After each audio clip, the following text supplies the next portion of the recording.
El paquete llegó un martes gris de octubre, de esos que huelen a tierra mojada y hojas muertas. Sin remitente, solo mi nombre y dirección garabateados con letra temblorosa: Javier Martínez, calle del Olivo, 15, Madrid.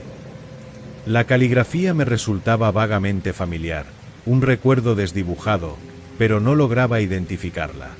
Dentro, sin nota alguna, había un álbum de tapas de cuero desgastadas, del tipo que encuentras en librerías de viejo. El lomo mostraba una inscripción desvaída, el archivo de las desapariciones instantáneas. Mi piso en Madrid estaba en el 4.º piso, con vistas a otros edificios igualmente grises. El crepúsculo teñía el cielo de tonos mortecinos, alargando sombras que reptaban por las paredes. Abrí el álbum con escepticismo y una curiosidad mórbida más intensa, esa que te obliga a mirar accidentes. La primera página contenía una foto amarillenta, probablemente de los años 50. Un grupo de obreros sonrientes posaba frente a una fábrica en Barcelona, ladrillos a la vista, humo saliendo de una alta chimenea. Todos sonreían, con los brazos entrelazados, menos un hombre en el centro. Donde deberían estar su rostro y parte del torso, solo había una mancha. No era desenfoque ni un defecto de revelado. Era una distorsión, como si la propia realidad se hubiera licuado allí, formando una borrosidad informe y extrañamente inquietante incluso en el papel estático. Una oleada física de náuseas subió desde mi estómago. No estaba allí. Simplemente no estaba allí en el instante del disparo, y la foto capturaba el vacío que dejó. Pasé las páginas, cada una más perturbadora que la anterior. Una foto familiar en un picnic en Valencia, años 70. Niños corriendo, adultos charlando bajo un frondoso olivo. Y una niña, con vestido blanco, captada en el momento de girarse hacia la cámara. Todo en ella era perfecto, excepto el rostro. Un remolino grisáceo e indistinto ocupaba el espacio donde debían estar sus ojos, nariz y boca, como si algo hubiera succionado su identidad visual, dejando solo un fantasma de grano. Había un informe mecanografiado sujeto, arrugado y con manchas de café: Elena García, 8 años. Desaparecida el 12 de marzo de 1977. Fotografiada por su tío Miguel momentos antes. La cámara funcionaba perfectamente. Ella estaba allí, sonriendo, y cuando se disparó el flash, solo quedó esto. El álbum era una colección meticulosa y grotesca. Casos de toda España. Un novio abrazando a su novia en las escaleras de la Catedral de Sevilla, su cuerpo entero transformado en una neblina verdosa donde debía haber solidez. Un grupo de graduados universitarios en Bilbao, con un espacio vacío y distorsionado entre dos amigos que juraban haber sentido su hombro contra el suyo en el momento de la foto. Un hombre en una concurrida esquina de Barcelona, captado por una cámara de seguridad, disolviéndose en una franja vertical de luz y sombra mientras un autobús pasaba, bloqueando la vista una fracción de segundo. Siempre el mismo patrón. La persona estaba presente, visible, física. El obturador se disparaba. Y en el instante congelado, solo quedaba la evidencia de la ausencia. Una mancha, un borrón, una distorsión imposible. Las explicaciones obvias: fallo técnico, fraude, se desmoronaban ante los detalles. Los testimonios de testigos juraban haber visto a la persona allí instantes antes. Los negativos analógicos mostraban la misma anomalía. Fotógrafos profesionales, cámaras nuevas, luz perfecta. Nada importaba. Había una fuerza operando en los intersticios de la realidad, en los frágiles segundos entre decidir apretar el botón y cerrarse el obturador. Una fuerza que no mataba, no secuestraba. Simplemente borraba. Como alguien que usa una goma de borrar en un dibujo, quitando la figura sin rasgar el papel, dejando solo un leve rastro sucio. El ambiente en mi pequeño piso se volvió espeso, opresivo. El silencio ya no era ausencia de sonido, sino una presencia viva, vigilante. Cada sombra en los rincones parecía respirar más hondo. El aire olía a polvo antiguo y a algo más, algo agridulce y metálico, como sangre seca mezclada con flores mustias. Me sorprendí evitando mirar las fotos en mis propias paredes, yo y mi esposa Carmen en la playa de la Malagueta en Málaga, una barbacoa con amigos en Zaragoza. ¿Miedo? Quizás. Pero era más profundo. Era el terror de comprender que la realidad es una piel fina y que algo habita debajo, algo hambriento de existencias individuales. Ahora mismo, mientras escuchas esto, quizás cómodo en tu casa, piensa rápido. ¿Cuándo fue la última vez que alguien te hizo una foto? ¿Estabas realmente allí, entero, cuando se disparó el flash? ¿O existe, en algún universo paralelo, una foto que captura solo un vago borrón, y tú, bueno, tú simplemente ya no estás aquí para saberlo? El verdadero horror floreció cuando encontré la última entrada del archivo. Sin fecha, pero reconocí la foto al instante. Era una Polaroid, descolorida por el tiempo. Mostraba un parque infantil en un barrio de Madrid, de esos con columpios de metal oxidado y arena. Una mujer joven, de cabello oscuro y vestido de flores, empujaba un columpio. En el columpio, una niña de unos 4 años, con pelo castaño rizado, sonreía ampliamente a la cámara, con las piernas estiradas en el aire. La mujer era Carmen, mi esposa. La niña era Lucía. Nuestra Lucía. Lucía, que desapareció de ese mismo parque infantil un sábado soleado de octubre, hace 10 años. Yo estaba allí. Yo hice la foto. Lo recuerdo con una claridad dolorosa. Carmen sonriendo, gritando más alto, «¡Papá!». Lucía chillando de alegría. Había llevado la vieja Polaroid, una reliquia. «Sonreíd», dije, encuadrando la escena. Carmen me miró, sonriendo. Lucía miró a la cámara, eufórica. Apreté el botón. El flash se disparó con su chasquido característico. La foto empezó a salir de la máquina, la imagen apareciendo lentamente. Cuando miré de nuevo al columpio para mostrarle la foto a Lucía, ella ya no estaba allí. El columpio se balanceaba vacío, como si alguien acabara de saltar. Carmen gritó. Corrimos. Buscamos. Policía, carteles, noches en vela. Nunca la encontraron. Y ahora, en mi mano temblorosa, estaba la prueba. La Polaroid que había guardado como la última imagen de Lucía viva. Solo que nunca la había examinado bien, con la visión nublada por el dolor. Ahora, bajo la débil luz de mi lámpara de escritorio, vi. Carmen estaba nítida, sonriéndome, su mano visible en el respaldo del columpio. Pero donde Lucía debería haber estado, sentada en el asiento de plástico rojo, solo había distorsión.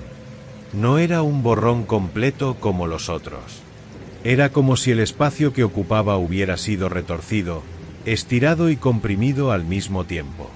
Dentro de esa neblina de formas imposibles, por un instante, juro que vi 2 puntitos minúsculos, como ojos, llenos de un pavor infinito, mirándome directamente, más allá del objetivo, más allá del tiempo.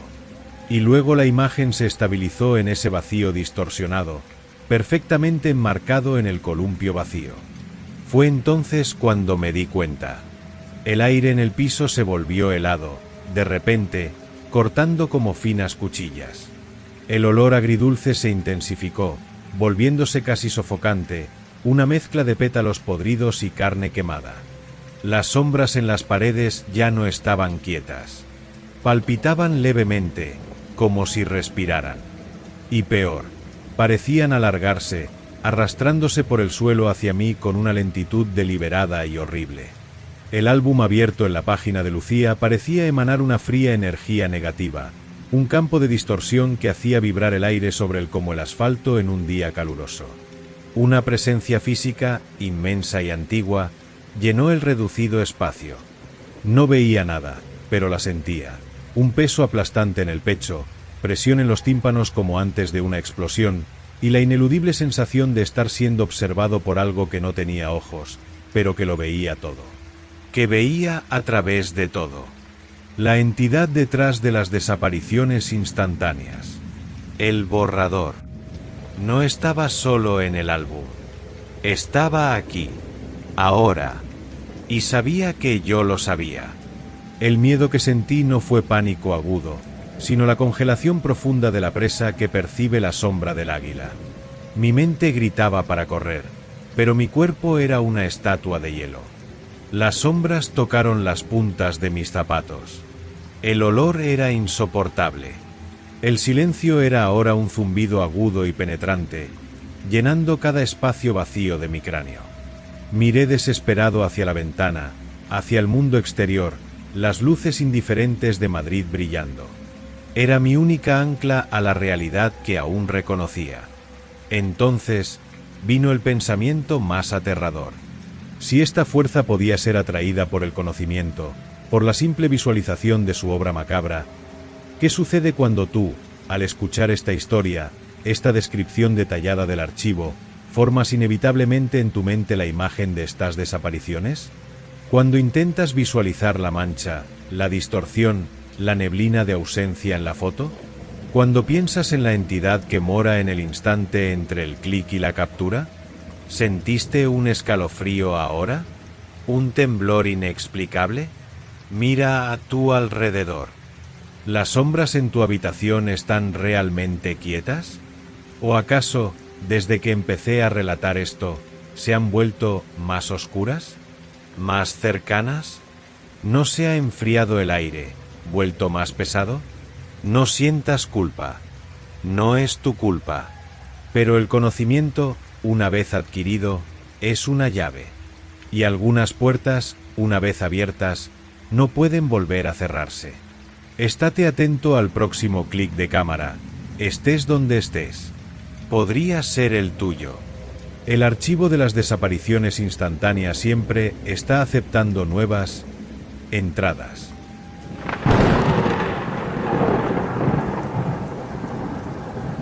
La caja de madera llegó un día de lluvia fina que parecía lavar los colores de Madrid. No solía frecuentar subastas de antigüedades, pero algo en la descripción online me enganchó. Espejo de cuerpo entero, marco de roble oscuro, siglo XIX, origen desconocido. La fotografía era borrosa, pero los tallados en la madera parecían formar rostros gritando. Pagué poco, casi un robo. Cuando lo desempaqueté de la madera cruda y paja en mi apartamento de Valencia, el aire se volvió gélido de repente, como si una ventana invisible se abriera a un sótano húmedo. El marco era más oscuro que en la foto, casi negro, y los rostros tallados no gritaban, sufrían. Ojos desorbitados por un terror vacío, bocas retorcidas en silencios eternos. Limpié el cristal con la manga de mi abrigo, y mi propio reflejo me miró, pálido bajo la luz fría del piso. Fue entonces cuando lo vi. No fue inmediato. Por un instante, solo un fugaz instante, fui yo allí. Luego, como una imagen superpuesta que cobra fuerza, otro rostro ocupó mi lugar. El de un hombre joven, pelo oscuro desaliñado, ojos abiertos en una mezcla de pánico puro y súplica silenciosa. Sangre oscura manaba de un corte profundo en la frente, tiñendo su camisa blanca. Sus labios se movieron, formando una palabra que no pude oír, antes de que mi propio rostro, lívido y conmocionado, volviera al cristal. Mi corazón martilleó contra las costillas como un prisionero enloquecido. La imagen había sido dolorosamente real. No una alucinación. Algo, o alguien, estaba atrapado en aquel vidrio. Investigué como un condenado. Periódicos digitales, archivos policiales, foros oscuros. 3 noches sin dormir, alimentado por vino tinto y un miedo creciente, hasta encontrarlo. Javier Martínez, 24 años. Estudiante de Derecho. Su cuerpo fue hallado en un solar abandonado de Zaragoza, hacía 6 años. Golpeado hasta la muerte con un objeto contundente, nunca identificado. El caso fue famoso por su brutalidad y la falta total de pistas. La foto del reportaje era inconfundible. Era él. El hombre del espejo. La víctima. Mi estómago se revolvió. Lo que había comprado no era una antigüedad. Era una tumba de cristal, una ventana al último instante de horror de alguien. A partir de ahí, no pude evitarlo. El espejo, instalado en un rincón oscuro de mi pequeño estudio, ejercía una atracción mórbida y perversa. Cada vez que pasaba, incluso evitando mirarlo directamente, sentía un frío penetrante emanar de su superficie. Y cuando cedía, cuando forzaba la mirada hacia aquel cristal oscuro, siempre ocurría lo mismo. Primero, mi reflejo, tenso, expectante. Luego, ese instante breve y angustioso donde otra alma tomaba el control. Siempre Javier primero, con su mirada aterrorizada, la sangre, la palabra silenciosa en sus labios. Pero algo empezó a cambiar. En las siguientes ocasiones, además de Javier, vislumbres de otros rostros aparecieron. Una mujer de mediana edad con un ojo morado e hinchado, un chico con marcas de soga en el cuello, un anciano con un agujero oscuro en el pecho. Rostros desconocidos, pero todos con la misma marca de muerte violenta y sin resolver en los ojos. El espejo era un imán para el último suspiro, el último grito de dolor congelado en el tiempo. La atmósfera en el piso se volvió pesada, cargada. El olor a azahar y polvo antiguo, siempre presente en Valencia, fue reemplazado por algo más dulce y nauseabundo, como flores mustias sobre carne podrida. El silencio no estaba vacío, era vigilante. Las sombras en los rincones parecían más densas, más vivas. Evitaba entrar en el estudio. Cuando lo hacía, sentía los pelos de mi nuca erizarse, como si algo frío hubiera pasado. Intenté convencerme de que eran solo imágenes, proyecciones de una mente sugestionada. Pero la intensidad era abrumadora. El frío físico al acercarme, la agonía cada vez más nítida en los rostros, ese peso constante que dificultaba la respiración. No eran visiones, eran presencias. Fragmentos de almas atrapadas en un horror infinito, intentando desesperadamente comunicarse a través de su única ventana. El vidrio oscuro de aquel maldito espejo. Javier siempre volvía. Sus labios formando siempre la misma palabra silenciosa. Empecé a estudiar lectura labial online, una obsesión enfermiza. ¿Cuidado? ¿Por qué? ¿Ayuda? Nada encajaba. Hasta que una noche, bajo la tenue luz de una lámpara de sobremesa, miré el espejo más tiempo del que me había atrevido. El frío era glacial. Mi reflejo desapareció al instante. Javier apareció, más claro que nunca, la sangre parecía fresca. Sus ojos, llenos de terror absoluto, se fijaron no en mí, sino en algo detrás de mí, reflejado en el vidrio. Y sus labios se movieron, lentamente, con claridad cristalina. Él. Antes de reaccionar, otra imagen parpadeó sobre la suya, un hombre. Rostro común, pelo ralo, ojos pequeños y oscuros, sin expresión. Duró menos de un segundo, pero me heló la sangre. No era una víctima. Era el depredador. El asesino. El espejo no solo mostraba a las víctimas. Mostraba lo último que vieron. El miedo se convirtió en pánico puro.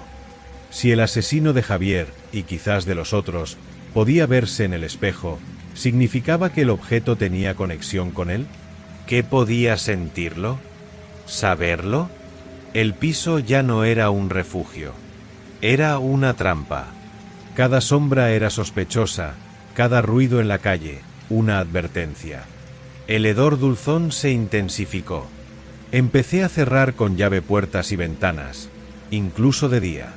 Las sombras alrededor del espejo ganaron densidad, como humo negro estancado. Una noche, desperté con un ruido. No un estruendo, sino un arrastre lento y pesado por el pasillo, hacia el estudio. Me quedé paralizado en la cama, sudor frío en las sienes. El corazón latía tan fuerte que dolía. El sonido cesó ante la puerta del estudio. Silencio. Un silencio absoluto, cargado de intención maligna. Luego, un clic metálico, inconfundible, una llave girando en la cerradura. Había echado el pestillo por dentro. No había cerradura externa. El pomo giró. Lentamente. La puerta comenzó a abrirse, crujiendo en sus goznes viejos. En la rendija oscura no vi a nadie. Solo sentí un frío intenso y aquel olor a muerte dulce invadiendo la habitación. Y entonces, un tenue reflejo en el pomo de metal pulido, dos ojos pequeños y oscuros, sin expresión, mirándome fijamente.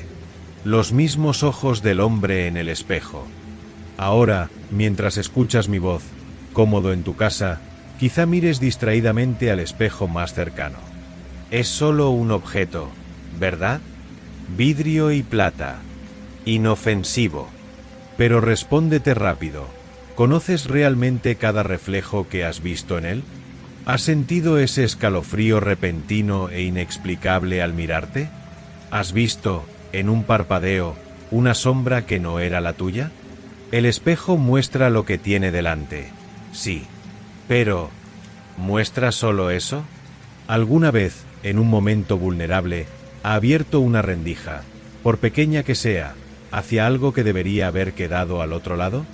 Mira de nuevo. Ahora. ¿El reflejo que ves es realmente el tuyo? No tuve tiempo de gritar. La puerta se abrió del todo, revelando solo la oscuridad densa del pasillo. Pero la presencia era aplastante, un peso físico en el pecho que me impedía respirar, un olor a óxido y carne descompuesta que quemaba las fosas nasales. Los ojos pequeños y oscuros ya no estaban en el pomo. Estaban en todas partes, reflejados en el cristal de la ventana, en el brillo del reloj de la mesilla, hasta en el fondo oscuro del vaso de agua junto a mí. Una risa baja, ronca, sin origen definido, resonó en la habitación. No venía de fuera. Venía de dentro, de la oscuridad que el espejo había traído y que ahora respiraba en mi dormitorio. Sentí una mano invisible, fría como la muerte, cerrarse alrededor de mi tobillo bajo las sábanas. No era humana. Estaba hecha de sombra y pura maldad. El pánico estalló. Grité, un sonido ronco y animal, y rodé fuera de la cama. Corrí, sin pensar, lejos de la habitación, del pasillo, del estudio. Me encerré en el minúsculo baño, atrancando la puerta con manos trémulas. Me acurruqué entre el váter y la ducha, oyendo la sangre rugir en mis oídos. Afuera, el arrastre lento y pesado regresó. Se detuvo ante la puerta del baño. Silencio. El pomo giró.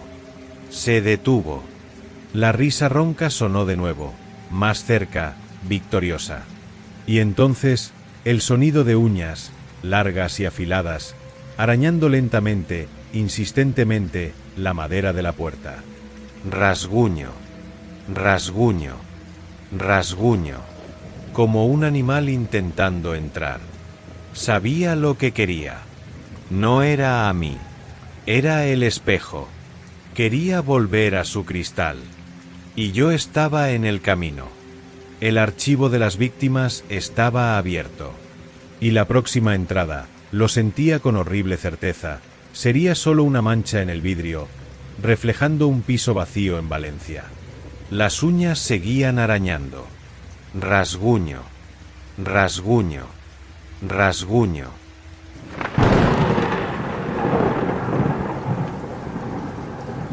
Mi mano temblaba cuando vi las coordenadas en el GPS por primera vez.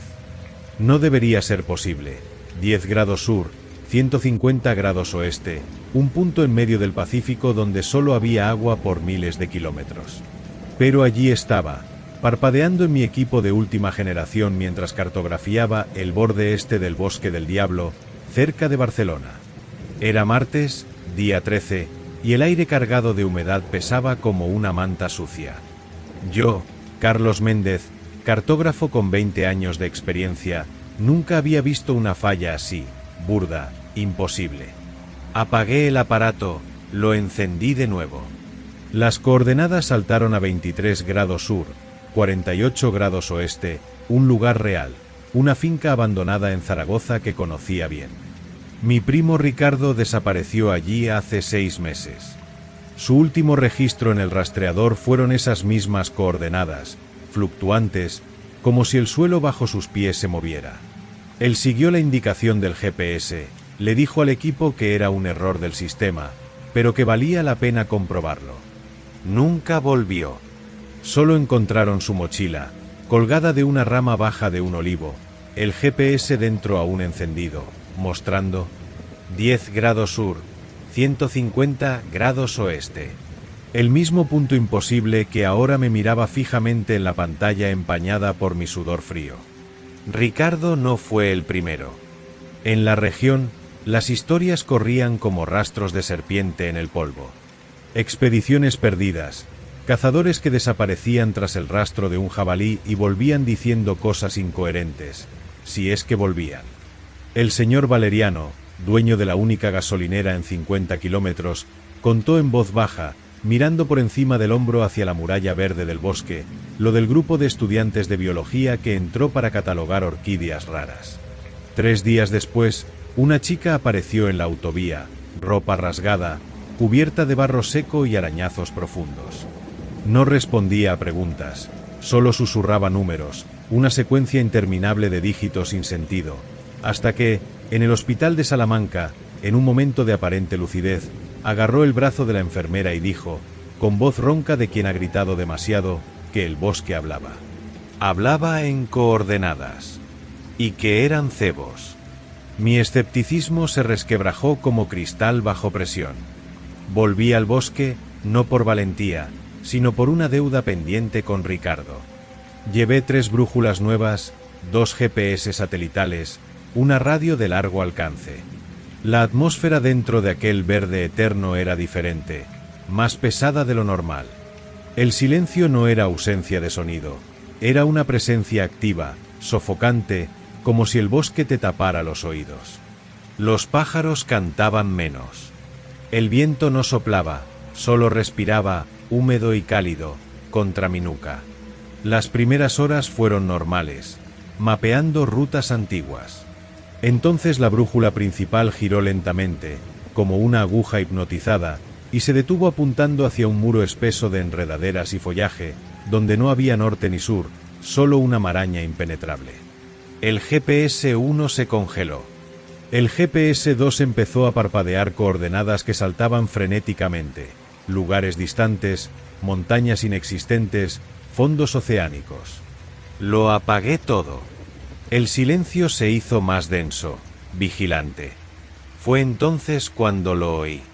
No con los oídos, no exactamente. Era una vibración en los huesos, un zumbido dentro de mi cráneo que se transformó en voz. Baja, granulada, como estática de radio sintonizada en el vacío. Susurraba números. 7, 3, 9, 1, 5. Repetía la secuencia, una melodía hipnótica y fría. Mi mano, por voluntad propia, empezó a anotar los números en mi cuaderno de campo. Eran coordenadas. Un lugar cercano, dentro del bosque.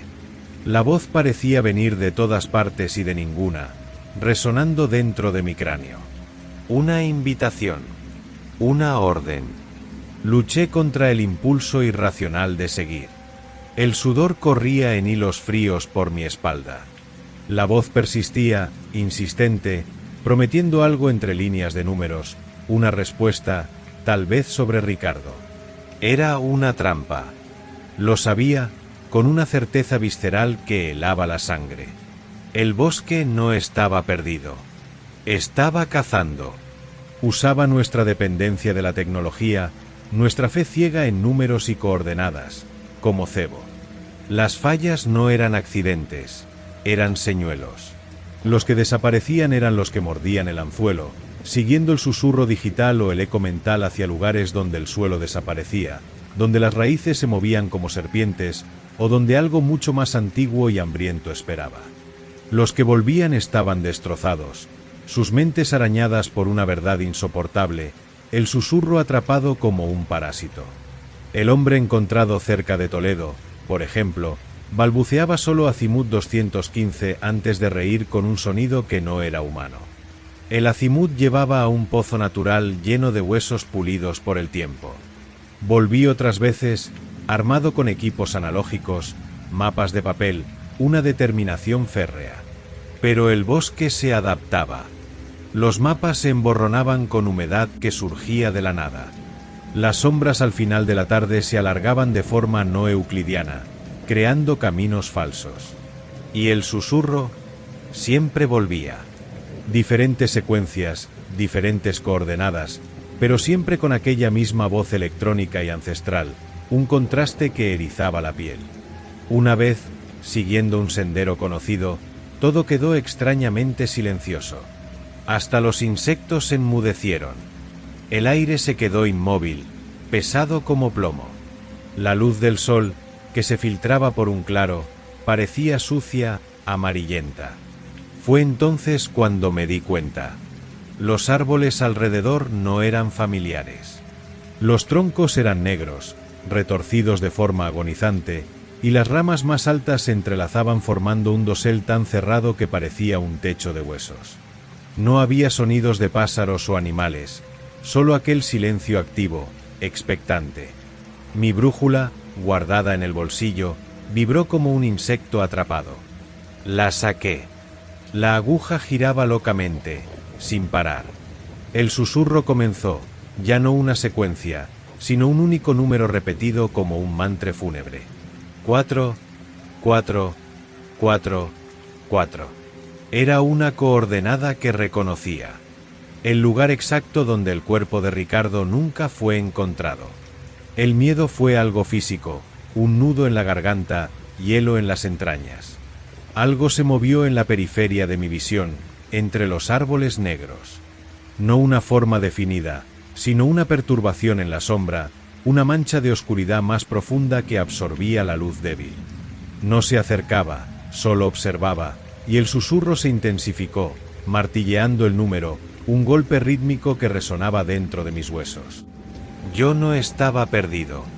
Me estaban observando, evaluando. El bosque sabía dónde estaba, y me estaba diciendo a dónde ir. Al mismo lugar donde llevó a Ricardo. Corrí.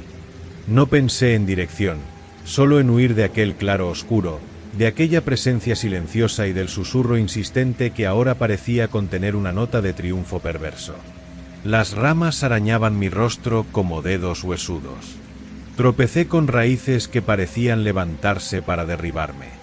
Solo me detuve cuando el sol verdadero, golpeó mi cara y el sonido normal del bosque, los pájaros, los insectos, volvió como un rugido ensordecedor tras el silencio mortal. Estaba de vuelta en un sendero conocido, a pocos kilómetros de mi furgoneta. Temblaba incontrolablemente. Las coordenadas del incidente con Ricardo nunca salieron de mi mente. 4, 4, 4, 4. Ahora, mientras escuchas mi voz, quizás confiado en la pantalla de tu móvil, en el mapa de tu coche, en el GPS de tu reloj, piensa en esto. ¿Crees que esas líneas de latitud y longitud son solo referencias inertes, meros datos? ¿Que la tecnología es infalible, un faro en lo desconocido? El bosque me enseñó que los números pueden ser trampas, que los susurros pueden venir de lugares donde ninguna señal debería llegar, y que a veces el mundo que mapeamos tan meticulosamente decide mapearnos a nosotros. La próxima vez que tu GPS se bloquee, o tu brújula apunte hacia la nada, recuerda la voz en la estática. Puede ser solo una falla técnica, o puede ser el bosque, o el océano, o el desierto, susurrando coordenadas solo para ti. ¿Qué haces? ¿Confías en el aparato, en ese número hipnótico en la pantalla? ¿O lo apagas todo y confías en el miedo primitivo que grita en tus células, ese que te dice que corras? Porque a veces, seguir el camino indicado es firmar tu propia desaparición. Pregúntale a Ricardo. Si pudiera, te lo diría. Nunca más volví a pisar el bosque del diablo. Me mudé a Valencia, lejos de bosques densos. Trabajo con mapas históricos ahora, papel y tinta, cosas sólidas. Pero el susurro nunca me abandonó del todo. En noches muy silenciosas, cuando falla la luz y los aparatos electrónicos enmudecen, oigo un zumbido lejano, un eco de aquella voz granulada. A veces, sin querer, anoto secuencias numéricas en el margen de mis mapas. Coordenadas para lugares que no existen. O que existen demasiado. Mantengo todas las brújulas lejos de mí. Sé que el bosque no olvida. Solo espera. Y observa. A través de las fallas de los satélites, de los errores en los mapas digitales, extiende sus tentáculos, lanzando cebos de números para nuevos exploradores, nuevos cazadores que se convierten en presa. El susurro es la red, y las coordenadas imposibles son los agujeros por los que resbalamos hacia la oscuridad. Está ahí, siempre, activamente, cazando. Una pregunta queda, resonando como el susurro en la mente vacía. ¿Confiarías en un mapa que te lleva al lugar donde todos desaparecen?